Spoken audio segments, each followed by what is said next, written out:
안녕하세요. 유튜브 넘버원 축구 분석 전문 채널 골 때리는 TV 배팅맨입니다.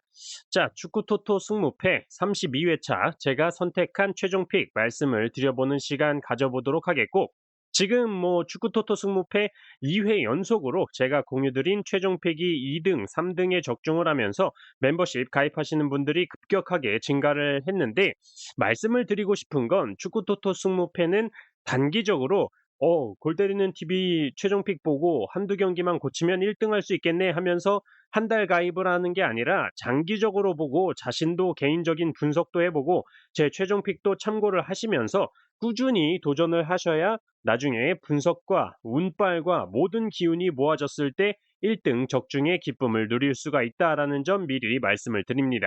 제가 매번 잘 맞추면 상관이 없지만 축구 경기를 14경기 예측을 해서 적중한다는 것 자체가 참 확률적으로 어려운 일이고, 항상 보면 제가 고등수에 적중할 때 가입을 하셨다가 2, 3주 있다가 나가셨다가 또 적중한 거 보고 가입하시고 이런 분들이 있으셔서 좀 안타까워서 말씀을 드려봤습니다.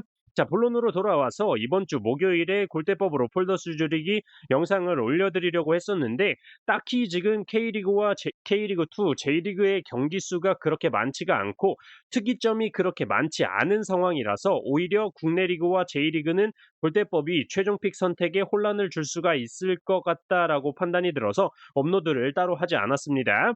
필요한 부분은 오늘 최종 픽 영상에서 말씀을 드릴 거고, 제가 K리그 초반에 프로토를 좀 구매를 하다가 한동안 안 했었는데, 안 한 이유가 너무 매 경기마다 다른 경기력이 나오는 경기들이 많았고, 퇴장으로 인한 변수, 그리고 이 팀은 어떤 게 딱 전술이다라고 볼 수 있는 그 팀만의 확고한 전술이 팀마다 있는 게 아니라서 지금까지 본 경기는 이런데 갑자기 또 이 경기에서는 엉뚱한 경기력이 나오는 상황이 나오면서 나가리가 되는 경우가 많았었습니다. 그러다가 이번 주에 이제 K리그와 K리그2, J리그 경기들로 이루어져 있어서 주중에 K리그2 경기들 한번 라이브로 경기를 볼 겸 프로토를 구매를 해봤는데, 와, 부산이 홈에서 천안한테 2대 0으로 이기고 있다가 2대 3으로 역전 패배를 하는 걸 보고, 와, 정말 한 치 앞도 예상이 안 되는 게 국내 축구 경기구나. 아, 이거 32회차부터 어떻게 해야 되나 걱정이 앞서더라고요. 그래서 K리그는 왜 이렇게 맞추기가 어려울까 생각을 하고 찾아봤는데, 3월 1일부터 현재까지 프리미어 리그의 경우는 정배당이 결과로 나올 확률이 60.7%, 역배 나올 확률이 14.8%인데, K리그의 경우는 정배당이 나올 확률이 겨우 38.5%, 역배당이 나올 확률이 무려 34.6%였고, K리그2의 경우도 정배당이 나올 확률이 38%, 역배당 나올 확률이 33%로 프리미어리그에 비해 이변이 더럽게 많이 터지는 게 국내 리그다라고 알 수가 있었습니다. 그렇기 때문에 적중하기는 힘들지만 오히려 이럴 때 고등수에 적중을 하는 게 적중 금액적으로는 굉장히 메리트가 있기 때문에 제가 말씀드리는 것도 다 들어보시고 자신만의 이변 경기들도 잡아보셔서 메리트 있는 1등에 적중하시길 기원하겠습니다. 그리고 사실상 국내 리그 같은 경우에는 제가 실제로 경기도 직관도 많이 다니고 애정이 많기 때문에 애정이 많은 만큼 최종 픽 말씀을 드릴 때 독설과 욕이 가끔 튀어나올 수 있지만, 구독자분들께서 듣기에 자기가 응원하는 팀이 있다고 해서 기분 나쁘게 생각하지는 않으셨으면 좋겠다라는 미리 양해의 말씀을 부탁드리도록 하겠고, 오늘 최종픽 영상은 멤버십 전용 영상은 따로 올리지 않고 말씀드리지 않은 J리그 5경기에 대해서만 유튜브 커뮤니티를 통해서 멤버십 분들 전용 최종픽 이미지로 공유를 드릴 텐데, 그 이유로 지금 국내 리그 경기들 최소한으로 말씀을 드린다고 해도 조금 말이 너무 길어지는 경향이 있어서 J리그까지 하면 영상 길이가 너무 길어지고, 멤버십 전용 영상 시청 시간을 보면 멤버십 분들이 화면에 올려드리는 최종픽 이미지만 보고 영상을 시청을 잘 안 보시기 때문에 시간 관계상 이미지만 유튜브 커뮤니티를 통해서 공유드리는 점 양해 부탁드리도록 하겠습니다. 자, 그러면 축구토토 승무패 32회차 제가 선택한 최종픽 말씀드려보기 전에 좋아요 한 번씩 눌러주시는 거 잊지 마시고, 아직 구독 안 누르고 보시는 분들 구독 꼭 눌러주시고 좋아요 함께 눌러주시면 감사하겠습니다. 누르셨으면 시작해보도록 하겠습니다. 1번 경기 울산 대 대전. 자, 이 경기 많은 분들께서 울산의 단통 승리로 생각을 하실 것 같고 저 역시 울산의 승리는 기본적으로 가져가야 될 픽이다라고 생각을 합니다. 다만 생각을 해 보셔야 될 상황이 지난 맞대결 당시에 울산이 대전 원정을 가서 2대 0으로 패배를 했었는데 그때 당시 대전의 득점은 울산 김영권 선수의 뭔 생각인지 모르겠는 애매한 백패스로 대전의 레안드로 선수에게 기가 막힌 패스를 해주면서 조현우 골키퍼와 1대1 장면을 만들어주면서 실점을 했었고 두 번째 득점의 경우 확실히 울산이 점유율을 쥐고 공격을 하다가 턴오버 상황이 나왔을 때 울산의 수비 라인이 많이 올라와 있는 상태였기 때문에 뒷공간으로 찔러주는 패스 한 방이 대전의 김인균 선수에게 연결이 됐고 또 조현우 골키퍼와 1대1 상황이 만들어지면서 실점을 하는 장면이 나오면서 울산이 패배를 했었는데 그때 당시에도 기본적인 경기는 울산이 주도를 했었고 더 많은 슈팅을 했었지만 골키퍼 선방에 막히고 골 운도 안 따라주면서 패배를 했었는데 이번 경기도 그러지 말라는 법은 없다라고 생각을 합니다. 다만 이민성 감독이 이끄는 대전이 울산을 상대로 23년 4월부터 지금까지 4번의 맞대결에서 2승 2무를 기록을 하면서 울산을 상대로 상대 전적이 굉장히 압도적이지만 5월 21일 이민성 감독님께서 최근 성적 부진으로 자진 사퇴를 하셨죠. 그렇기 때문에 정광석 임시감독 체제에서 이번 경기를 한다라는 점에서 최근 리그 꼴찌까지 떨어져 있는 대전이 이민성 감독이 사퇴를 함으로써 어떤 선수들을 선발 자원을 쓸지 어떤 경기력을 보여줄지 예상이 가질 않습니다. 또한 울산도 최근 2연패를 기록 중으로 좋지 못한 흐름인데 광주와 강원의 경기를 보면 중거리 슈팅에 대한 방어가 되지 않으면서 실점을 하는 장면들이 나왔는데 대전의 경우가 K리그 팀들 중에서 페널티 에어리어 바깥쪽에서 때린 중거리 슈팅 숫자가 적은 팀에 속하기 때문에 울산이 적어도 패배하지는 않을 경기다라고 보고 있습니다. 그리고 울산의 홍명보 감독님이 지금 2연패를 하면서 뭐 아마 다들 보셨는지는 모르겠는데 유명한 영상이 있죠. "이게 팀이야!" 하면서 라커룸에서 쓰레기통을 발로 차버리는 장면, 분명히 지금 2연패를 기록하면서 "이게 팀이야!" 이거 분명히 하셨을 것 같아서 선수들이 쫄아서라도 이 경기 홈에서 개처럼 뛸 거다라고 생각을 하고 있습니다. 다만 아까도 말씀을 드렸듯이 대전의 감독 교체로 인한 어떤 경기력이 나올지 모르는 부분, 최근 울산의 수비적인 불안감과 공격에서의 마무리가 예전만 하지 못하다라는 생각이 드는데 투표율은 울산 승에 지금 78% 이상 몰리고 있기 때문에 최근 보여준 경기력에 비해서 울산의 승리에 너무 투표율이 몰렸다. 무승부는 함께 가져가야 되는 경기다라고 생각이 들어서 울산의 승무 투픽으로 선택을 했습니다. 자, 2번 경기 포항 대 FC 서울. 자, 이 경기 김기동 더비라고 불리는 경기입니다. 포항을 떠나서 FC 서울의 감독을 맡은 김기동 감독님께서 포항 원정 경기를 오게 되는데 지금 포항은 대하 드라마 아니죠. 태하 드라마를 쓰고 있습니다. K리그 1 리그 1위를 달리고 있을 정도로 포항 레전드 박태하 감독 아래에서 굉장히 좋은 경기력을 보여주고 있지만 지난 수원FC와의 경기에서 패배를 하면서 무패 행진을 마쳤고 가장 큰 손실로 보이는 게 중원의 핵심이라고 볼 수 있는 김종우 선수가 부상으로 교체 아웃이 됐기 때문에 이 경기에 출전을 할 수 있을지 모르겠습니다. 어쨌든 저는 이 매치업을 딱 봤을 때부터 기본적으로 그냥 FC 서울의 승리는 없겠다. 포항의 승무 투픽으로 가면 되겠다 마음을 먹었었고 그 이후로는 FC 서울 같은 경우는 프리미어리그 맨유 출신 링가드 선수가 영입이 되면서 이번 시즌 굉장히 관심이 많았었기 때문에 초반부터 FC 서울의 경기를 제가 많이 봤었는데 FC 서울 때문에 거의 뭐 제 시력이 마이너스가 됐다. 한마디로 이건 뭐 경기를 보면 개판도 이런 개판이 없습니다. 박동진 선수는 도대체 공격수로 왜 쓰는 건지 모르겠고 일류첸코 선수는 뭐 거의 거북이 걸음마 하는 것 마냥 느려 터졌고 최근에는 볼 터치도 애매하고 거의 뭐 떠 먹여줘야 제자리에서 한 골 넣는 수준이다라고 보이고 팔로세비치 선수도 차라리 팔로 축구하는 게 낫겠다 싶을 정도고 그냥 전반적인 팀 자체가 패스도 졸라 안 맞아서 링가드가 대구와의 경기에서 복귀를 했는데 링가드는 확실히 퀄리티 있는 움직임을 보여주긴 했는데 받아줄 만한 선수가 없다. 그리고 기성용 선수도 이제 나이가 확실히 먹어서 승질도 많이 죽었고 활동량도 같이 줄었다.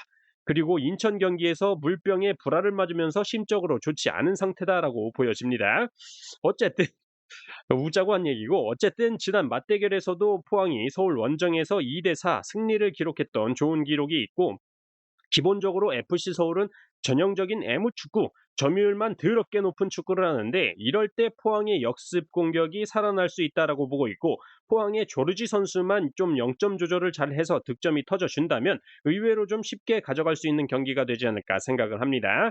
그래도 FC 서울의 링가드 선수가 부상해서 복귀를 했기 때문에 이 경기는 무승부 정도는 함께 가져가야 된다라고 생각이 들어서 포항의 승무 투픽으로 선택을 했습니다. 자, 3번 경기 인천 대 광주. 자, 이 경기는 뭐 인천의 경우가 가장 크다라고 보이는 게 일단은 홈인데 홈 응원단이 없다라는 게 가장 크다라고 보이죠. 인천과 서울 경기에서 인천 팬들이 서울의 백종범 골키퍼 뒤에서 욕을 오지게 해대는 바람에 백종범 골키퍼가 승리 후에 인천 팬들을 향해서 이 승리 세레머니를 하면서 인천 팬들이 물병 투척이 시작이 됐었죠. 그 결과 물병을 투척한 팬들도 징계를 받고 백종범 골키퍼는 700만 원 제재금 징계를 받았고 기성용 선수는 불화를 잃어버리는 아니죠. 급소를 맞았던 사건이 있었죠. 어쨌든 그 사건으로 인천은 K리그 5경기와 코리아컵 1경기에서 응원석을 모두 비운 채로 경기를 진행하게 됩니다. 한마디로 홈 응원석, 홈 응원발이 없다라는 점에서 큰 손실이다라고 보이고 인천 역습 공격의 핵이라고 볼 수 있는 제르소 선수가 퇴장 징계로 인해서 출전을 하지 못하기 때문에 광주의 점유율을 완전히 내주고 인천이 역습 공격 상황이 왔을 때 역습이 제대로 이루어지지 않을 것으로 보입니다. 그래서 굉장히 단조로운 공격 패턴이 될 거다. 한마디로 크로스 무고사 대갈바, 크로스 무고사 대갈바, 크로스 무고사 대갈바 이 패턴이 계속되지 않을까 예상이 되기 때문에 광주 이정효 감독의 충분히 이점이 준비를 잘 해올 거라고 생각을 하고 최근 193cm의 공격수 허율 선수를 수비로 활용하는 모습도 보여주고 있기 때문에 제공권 공격에 대한 방어 충분히 잘 해낼 수 있다라고 보고 있습니다. 또한 광주가 지난 전북전 0대3 대패 이후에 이례적으로 라커룸에서 단체 사진을 찍으면서 우공이산 한마디로 쉬지 않고 꾸준하게 한 가지 일만 열심히 하면 마침내 큰 일을 이룰 수 있다면서 이정효 감독님께서 선수들에게 울림 있는 메시지까지 전달을 했기 때문에 저는 이 경기 인천의 단통패로 선택을 해보도록 하겠습니다. 자, 4번 경기 수원 삼성 대 서울 이랜드. 자, 슈퍼매치 아니죠. 2부 리그 슬퍼매치. 자, 수원 삼성 대 서울 이랜드 경기인데 다들 아실지 모르겠지만 수원 삼성의 염기훈 감독님께서 이번 시즌 시작하실 때 아주 대차게 말씀을 하셨죠. 기자들 앞에서 2부 리그 전승 우승으로 승격하겠다라고 말씀을 하셨었는데 지금 벌써 4연패를 기록을 하면서 팬들한테 퇴근 버스 막히고 쌍욕을 먹고 있는 상황입니다. 수원 삼성의 전술을 보면 공격수는 많은데 손성용 선수의 마무리 능력에는 물음표가 계속 붙고 있는 상황이고 쓸데없는 아무나 받아라 크로스를 많이 날리고 밀리치 선수는 키가 2m 3cm인데 대가리를 쓸 줄을 모르고 그나마 쓸만한 카즈키 선수는 지난 충남 아산과의 경기에서 엘보우를 그냥 갈겨버리면서 이걸 그냥 갈겼죠. 엘보우를 갈겨버리면서 퇴장을 당했습니다. 아마 이순신 종합운동장에서 하는 경기였기 때문에 거북선에 기에 눌려서 일찌감치 경기를 하고 싶지 않았던 것 같은데 어쨌든 그 여파로 이번 경기에 출전을 하지 못하는 카즈키 선수죠. 다만 아까도 말씀을 드렸듯이 수원 삼성은 지금 4연패로 버스까지 막히는 상황을 겪었기 때문에 아무리 염기훈 감독이 전술이 없다고 하더라도 지금 대가리가 깨지고 있을 겁니다. 지금 인터넷만 뒤져봐도 수원 삼성 전술에 잘못된 점이 많이 나오고 있기 때문에 유튜브를 찾아서 보더라도 전술을 다시 짜오지 않을까 생각이 들고 서울 이랜드의 경우도 최근 2경기 연속으로 승리가 없는 상황이기 때문에 분위기 반전을 위해서는 이 경기 승리가 필요하다라고 생각합니다. 기본적인 점유율과 슈팅 숫자는 수원 삼성이 앞서겠지만 골 마무리 능력에 있어서는 서울 이랜드의 브루노나 이코바 선수가 우위에 있다라고 보여서 막다른 골목에 서 있는 염기훈 감독의 수원 삼성이 물어버리느냐 뜯겨버리느냐의 싸움이 될 것으로 보입니다. 수원 삼성의 승패 2픽으로 선택을 했습니다. 자, 10번 경기 대구 대 강원. 자, 대구는 최원건 감독이 자진 사임 의사를 밝히면서 박창현 감독이 선임이 됐는데 확실히 최원건 감독의 수비 후 역습을 노리는 이 딸깍 축구에서 박창현 감독의 공격 축구로 변화를 했다라고 보여집니다. 확실히 점유율부터가 10% 이상 올라간 수치를 보여주고 있고 슈팅 숫자나 유효 슈팅 숫자 면에서 확실히 달라지면서 최근 2연승도 기록을 하고 있습니다. 반면 강원의 경우도 윤정환 감독 체제에서 최근 득점 기록만 봐도 알 수 있듯이 굉장히 공격적으로 K리그 2위의 득점 기록을 보여주고 있을 정도로 공격수 이상원 선수와 야구 선수의 득점 능력이 굉장히 좋은 상황이죠. 지난 대구와의 맞대결에서도 강원이 이상원 선수의 멀티골을 앞세워서 홈에서 3대 0으로 대승을 기록했었고 공격적으로도 굉장히 많은 슈팅들을 가져가는 모습을 보여줬었는데 앞서 말씀을 드렸듯이 그때 당시에는 최원건 감독의 딸깍 축구였고 세징야 선수, 벨톨라 선수도 뛰지 않았었던 경기였기 때문에 이 부분에서 이번 대구 홈 경기에서는 확실히 달라진 모습을 보여줄 수 있는 대구라고 생각을 합니다. 저는 그래서 두 팀 모두 상승세를 탔다라고 보이고 무득점 무승부보다는 이 경기에서 치고받고 하는 경기가 될 것으로 보이고 결과적으로는 1대1이나 2대2 정도의 무승부 결과가 나오지 않을까 생각을 하고 있는 경기이고 패턴적인 측면 이 부분에서도 대구가 이번 시즌 최다 연승인 2연승을 기록 중이기 때문에 홈에서 패배보다는 무승부로 연승이 끊어질 타이밍이다라고 생각이 들어서 이 경기는 대구의 단통 무승부로 선택을 했습니다. 자, 11번 경기 충북 청주 대 경남. 자, 우선 충북 청주의 경우가 벌써 5경기 연속으로 무승부를 기록하고 있는데 이번 경기에서는 승리를 할 수 있지 않을까 생각을 하고 있습니다. 그 이유로 기본적으로 충북 청주가 수비를 탄탄하게 가져가면서 K리그2 1위를 기록 중인 안양의 뒤를 이어서 최소 실점 2위를 기록하고 있고 K리그에서 특히나 외국인 공격수의 장점이 두드러지게 나타난다라고 보고 있는데 지난 경남과의 맞대결에서 충북 청주는 외국인 선수 없이도 1대1 무승부를 기록을 했었고 그때 당시에 경남에서 출전했던 외국인 공격자원들 아라블리, 무셀라 같은 선수들은 부상으로 현재 빠져있는 상황이기 때문에 원정팀 경남의 경우는 외국인 선수들의 부상으로 전원 국내파 선수들로 전력을 꾸리고 있는데 충북 청주의 경우는 파울리뉴라는 외국인 공격수가 있고 올해 영입한 토트넘 출신 공격수 오두 선수가 지난 전남과의 경기에서 득점을 터뜨리면서 K리그 5경기 만에 득점포를 가동을 했다라는 점에서 충북 청주의 공격력이 더 상승하지 않을까 싶습니다. 기본적으로 오두라는 외국인 선수가 실전 공백 기간이 8개월이 있었고 영입이 된 이후에 동계 전지훈련에서 무릎 부상이 있었기 때문에 최근에서야 교체 출전으로 컨디션을 끌어올리는 모습을 보여줬고 드디어 득점이 터졌기 때문에 191cm 오두 선수가 충북 청주 공격의 핵심으로 떠오르지 않을까 싶습니다. 저는 그래서 이 경기는 기본적으로 실점이 적은 충북 청주가 홈에서 3경기 연속 무득점 무승부를 기록했었기 때문에 이제는 오두 선수를 앞세워서 승리를 기록할 때가 됐다라고 보여져서 충북 청주의 단통 승리로 선택을 해보도록 하겠습니다. 자, 12번 경기 안양 대 전남. 자, 안양이 현재 6승 3무 1패로 K리그2 1위를 달리고 있고 전남은 6승 3무 4패로 K리그2 2위를 달리고 있기 때문에 1위와 2위의 대결인데에 비해서 현재 투표율 안양의 승리에 지금 70% 가까이 몰리고 있다라는 건 너무 많이 몰렸다라고 생각을 합니다. 그렇다고 전남이 최근 경기 결과가 그렇게 좋지 않았냐? 그것도 아니죠. 최근 3승 1무를 기록하면서 상승세를 탔다라고 보이기 때문에 FC 안양의 현재 투표율은 굉장히 위험해 보인다라고 생각이 들어요. 또한 안양의 외국인 공격 자원들인 야고와 단네이 선수가 부상으로 출전이 불가할 것으로 보이기 때문에 공격적으로 확실히 손실이다라고 보이고 최근 안양의 공격이 최근 4경기에서 3골, 1경기당 1득점에도 못 미치는 수준을 보여주고 있기 때문에 FC 안양의 단통 승리로 가기에는 불안하다라고 말씀을 드리고 싶고 그래도 전남을 상대로 패배까지 생각하지 않는 이유로는 FC 안양이 홈에서만큼은 6경기 30점밖에 없을 정도로 득점 대비 실점이 굉장히 적은 편이라는 점, 최근 10번의 맞대결 전적에서 전남이 FC 안양 원정에 가서 승리를 한 적이 없었기 때문에 이 경기는 FC 안양의 승무 투픽이면 패스할 수 있는 경기이지 않을까 생각합니다. FC 안양의 승무 투픽으로 선택을 했어요. 자, 13번 경기 제주 대 수원FC.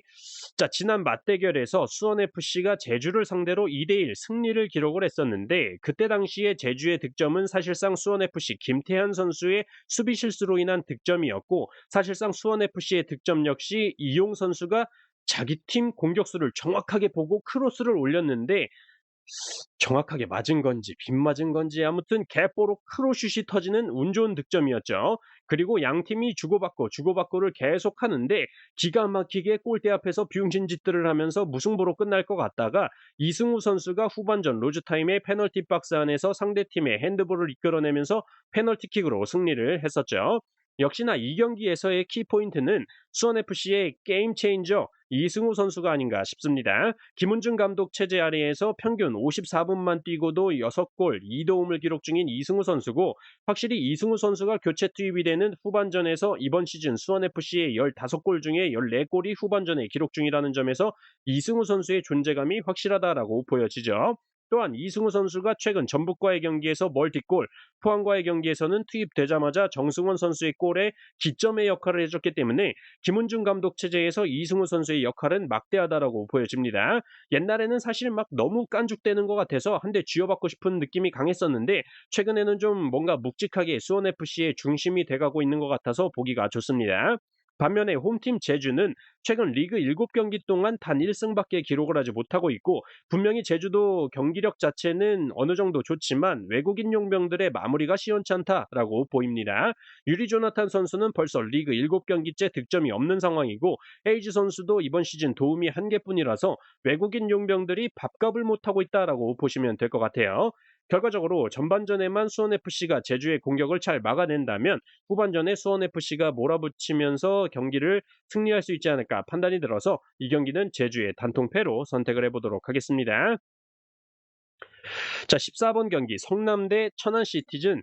자, 우선 주중에 부산과 천안이 하는 경기를 라이브로 봤었는데 부산이 코너킥 세트피스 상황에서의 헤딩 득점 그리고 핸드볼 반칙으로 인한 페널티킥 득점으로 2대 0으로 앞서 나갔었는데 결과적으로는 2대 3으로 천안시티가 역전승을 기록했던 경기인데 여기서 굉장히 인상적이었던 게 적은 공격 찬스로도 확실히 외국인 공격 자원인 모따 선수의 원샷 원킬 마무리 능력이 빛이 났고 또한 교체 투입된 천안시티의 파울리뉴 선수의 움직임도 굉장히 좋았고 역전 헤딩 득점까지 성공을 시키면서 역시 2부 리그의 꽃은 외국인 공격수구나 하는 걸 느꼈습니다. 반면에 성남의 경우는 지난 김포와의 경기에서 2대1로 패배를 기록을 했고 3경기 연속 패배로 이번 시즌 최다 연패인 3연패를 기록 중이죠. 3경기에서 단 한 골만을 기록을 했고 그 골은 역시나 후이즈 선수가 기록을 했는데 후이즈 선수가 터지지 않으면 득점이 나올 생각을 안 한다는 게 문제로 보여집니다.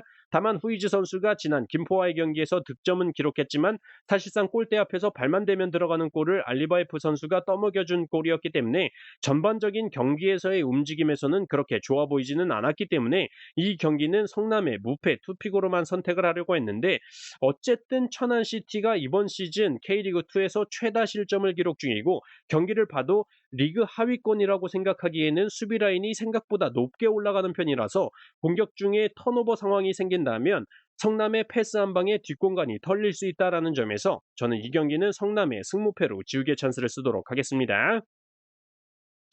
자, 이렇게 축구토토 승무패 32회차 제가 선택한 최종픽에 대해서 말씀을 드려봤습니다. 잘 참고하셔서 좋은 결과 있으셨으면 좋겠고 멤버십 분들께서는 유튜브 커뮤니티에 제 최종픽 이미지 참고하시면 될 것 같습니다. 이상입니다.